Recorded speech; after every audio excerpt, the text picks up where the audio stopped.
Politique, Bruxelles, conférence des donateurs. Un plan Marshall pour le Mali. La conférence des donateurs qui s'est tenue hier mercredi 15 mai 2013 à Bruxelles a été d'une générosité inespérée pour le Mali. Plus de 3 milliards d'euros ont été promis pour la reconstruction du pays.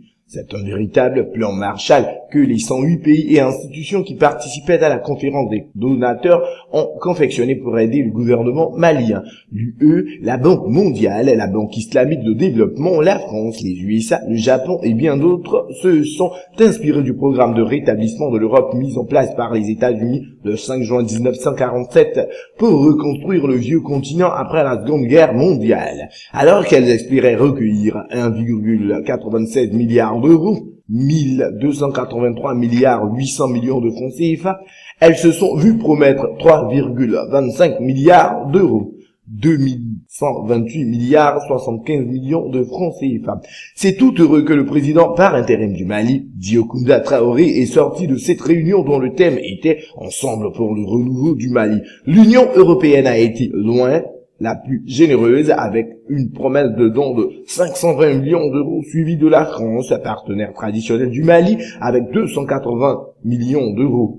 La Banque mondiale et la Banque islamique de développement vont décaisser chacune 250 millions d'euros.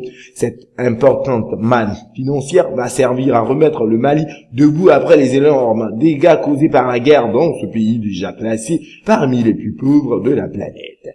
Parmi les projets qui urgent, il y a la remise en état des services de base, notamment l'eau, l'électricité, l'école et les hôpitaux pour ne citer que cela. C'est surtout dans les grandes villes du Nord où les islamistes s'étaient installés que ces services ont de plus souffert. Les combats pour la libération de ces villes ont également causé de gros dégâts à ces infrastructures. Une autre partie, cet argent, va servir à aider les populations à réaliser des micro-projets.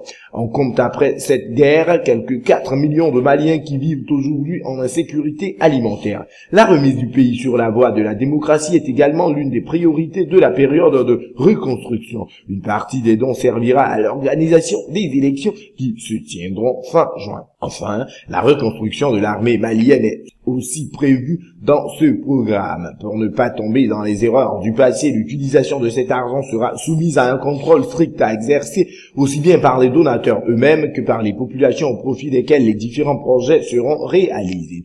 Pour ce faire, le président français François Hollande a suggéré un contrôle assez innovant qui consiste à installer un dispositif avec un site internet qui permettra à tout le monde de faire savoir aux donateurs, soit par email, soit par téléphone, la bonne évolution ou non des différents projets.